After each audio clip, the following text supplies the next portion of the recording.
Bendito y alabado sea el Señor por su palabra, que el día de hoy la palabra se haga viva y eficaz en nuestro corazón. Y imploramos la presencia de nuestro Señor Jesucristo por la señal de la Santa Cruz de nuestros enemigos. Líbranos, Señor Dios nuestro, en el nombre del Padre, del Hijo y del Espíritu Santo. Y el pueblo de Dios dice amén, amén y amén.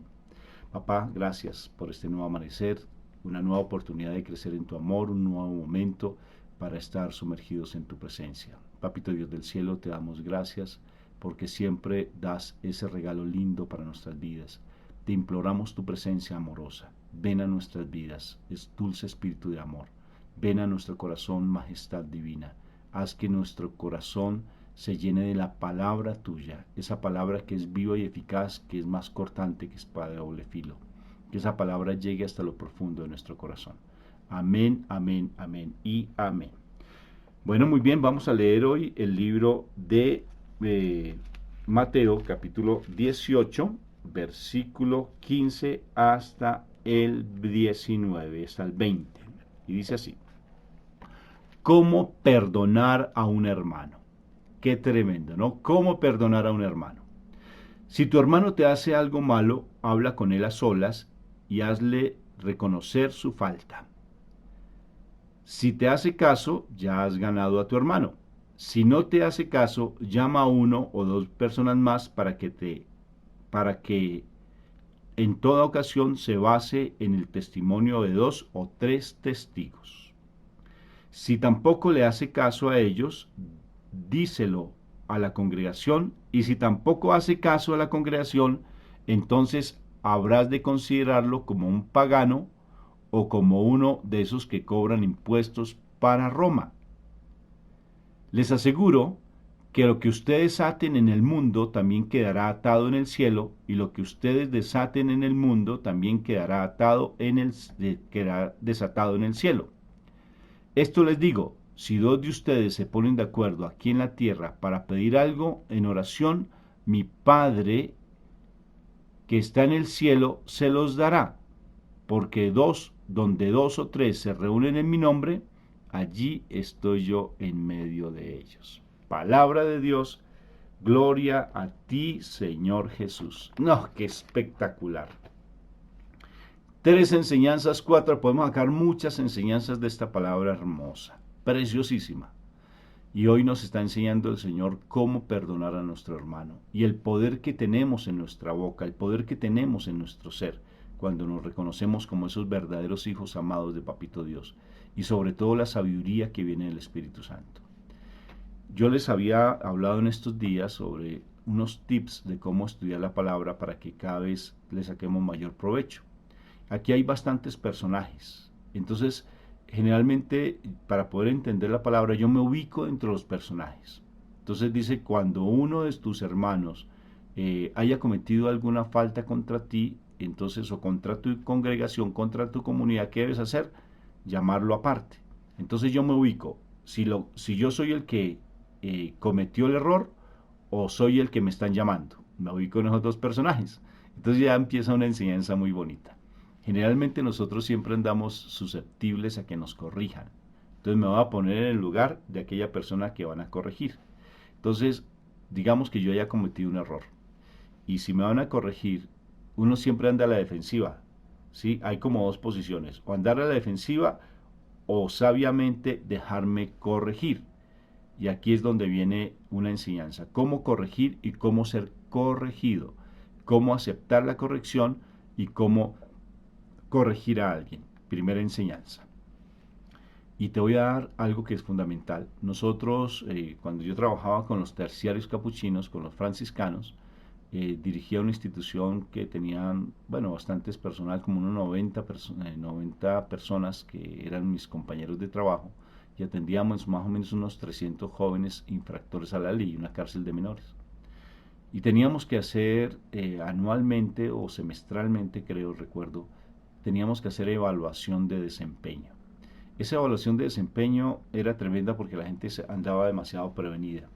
Entonces nos reuníamos con el equipo interdisciplinario, trabajadora social, psicólogo, educador, y recogíamos los insumos, o sea, recogíamos lo que las personas podían decir en todo sentido de aquella persona, de su equipo interdisciplinario, los jóvenes, de las familias, de todo recogíamos y nos sentábamos con la persona y todo el equipo interdisciplinario y empezábamos a escuchar a la persona.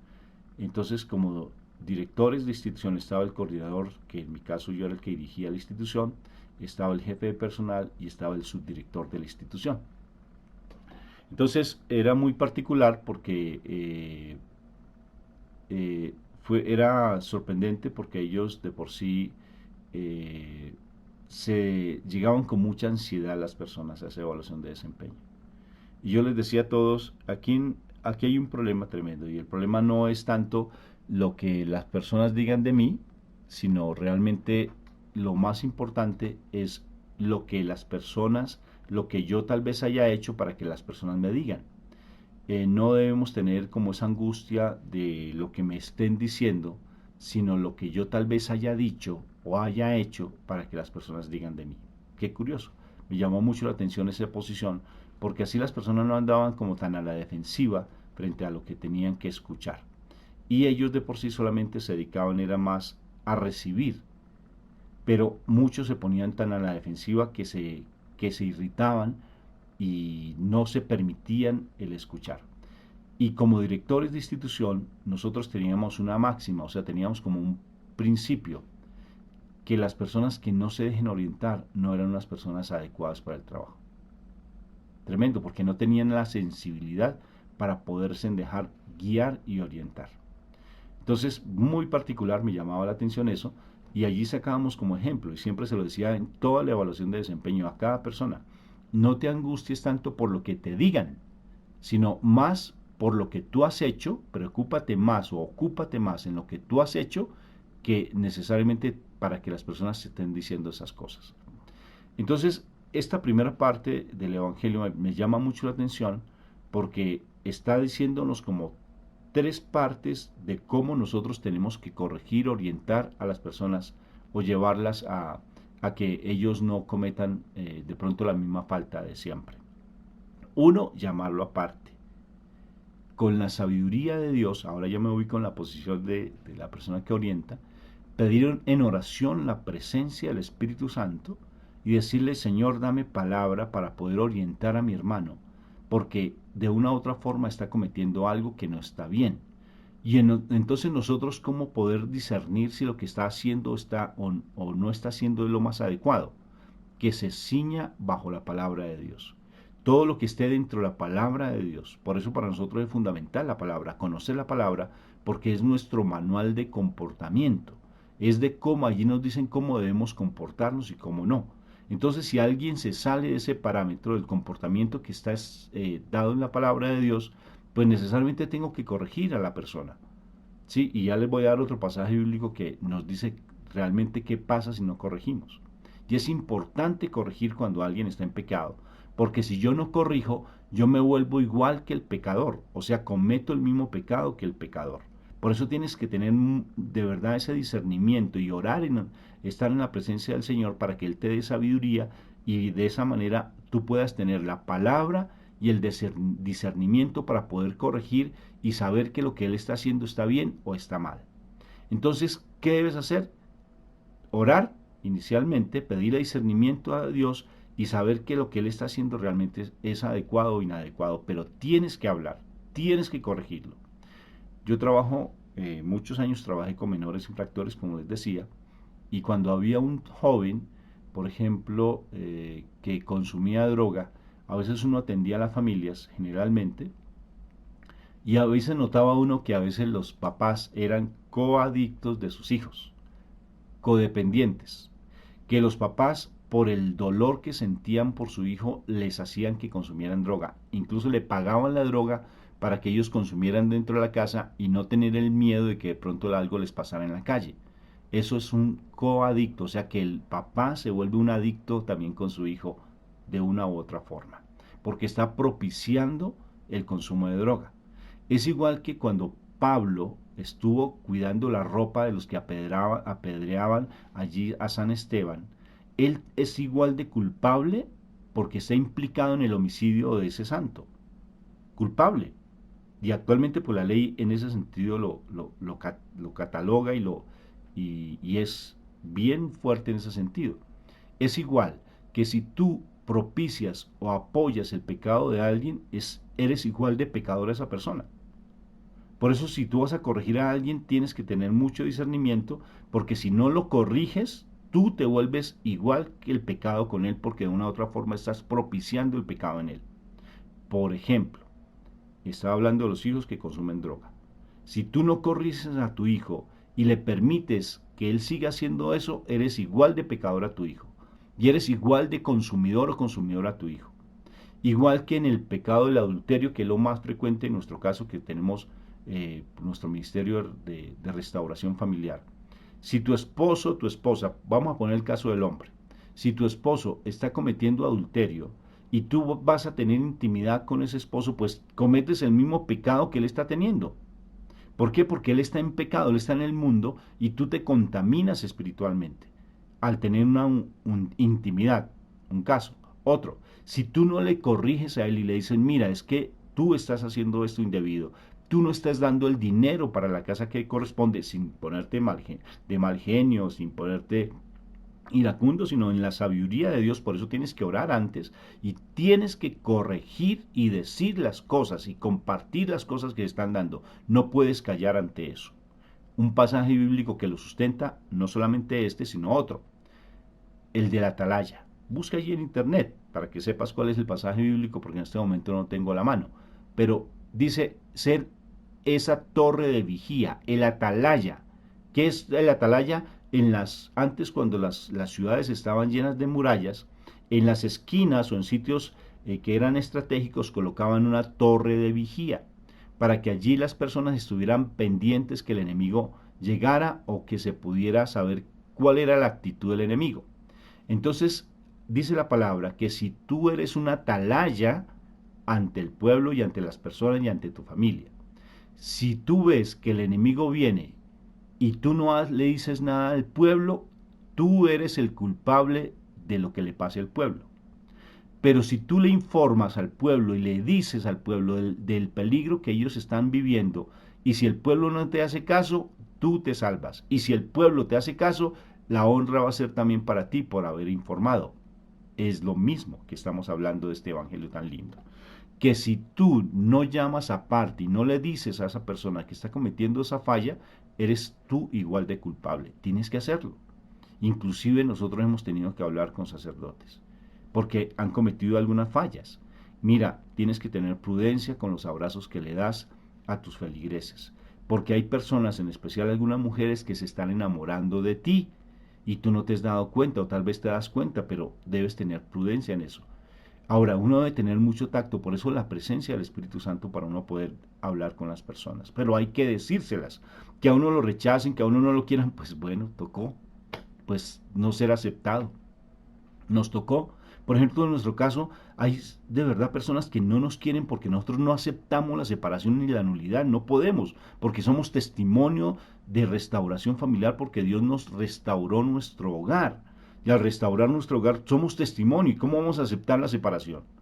¿Cómo? Entonces es impropio decir que Dios me resanó mi vida cuando realmente si digo, no, es que sepárate o busca la nulidad, es que yo soy testigo de que Dios sana, que Dios restaura corazones. Entonces no puedo aceptarlo.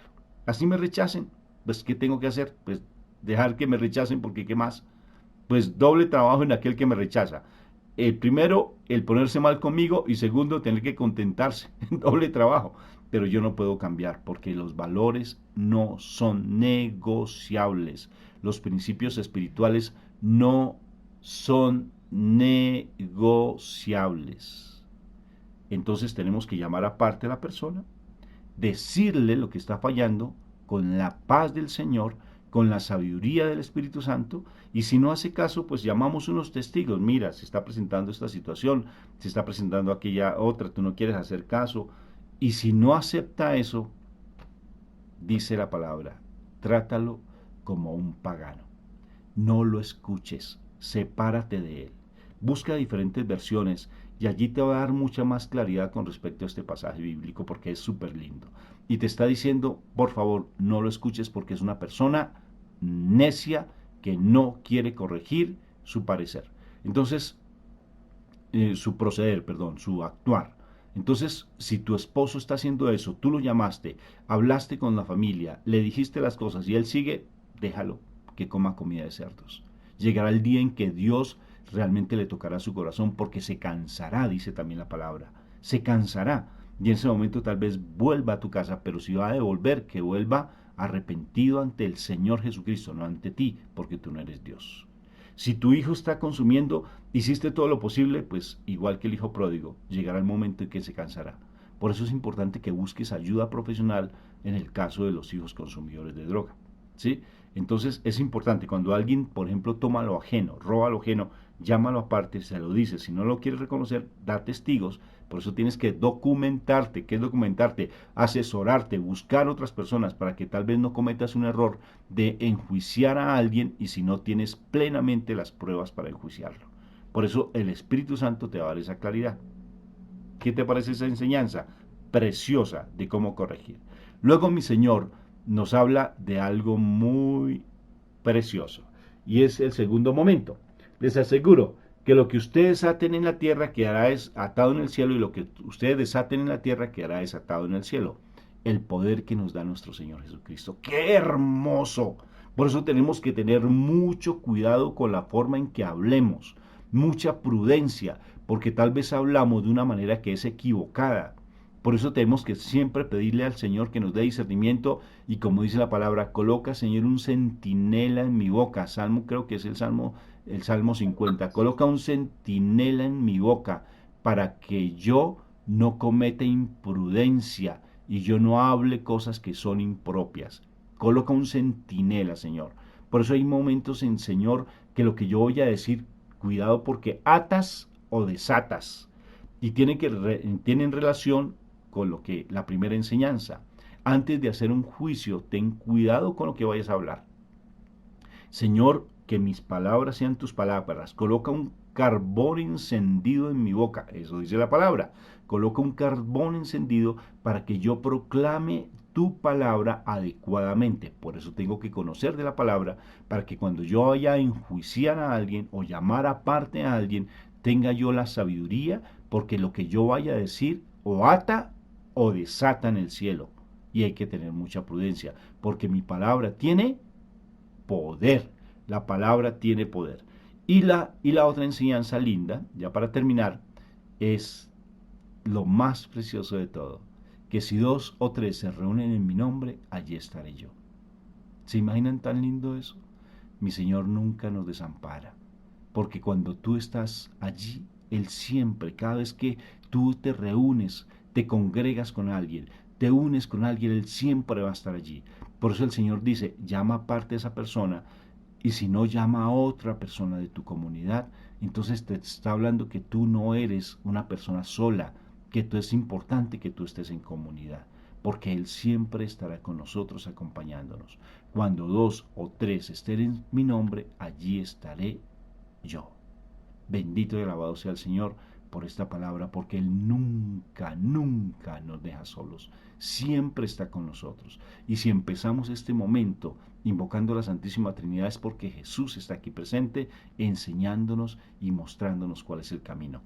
Ten prudencia con lo que hablas. Yo te aconsejo que escuches un audio nuestro. Se llama El Poder de la Palabra. ¿Sí? Ten cuidado con lo que hablas, así se llama. Ten cuidado con lo que hablas. Lo buscas en YouTube como Rafael Aníbal Cortés. Ten cuidado con lo que hablas, Rafael Aníbal Cortés. Y te darás cuenta que hay que tener mucha prudencia en la forma de hablar. Que el Señor nos dé sabiduría para que esta palabra se haga viva y eficaz en nuestro corazón y podamos ser esas personas sabias que podemos corregir a nuestros hermanos y que la palabra esté en nosotros. Estudia la palabra. Y al estudiar tú la palabra, pues vas a tener esa sabiduría para saber corregir a las personas. Dios te bendiga. Dios te bendiga.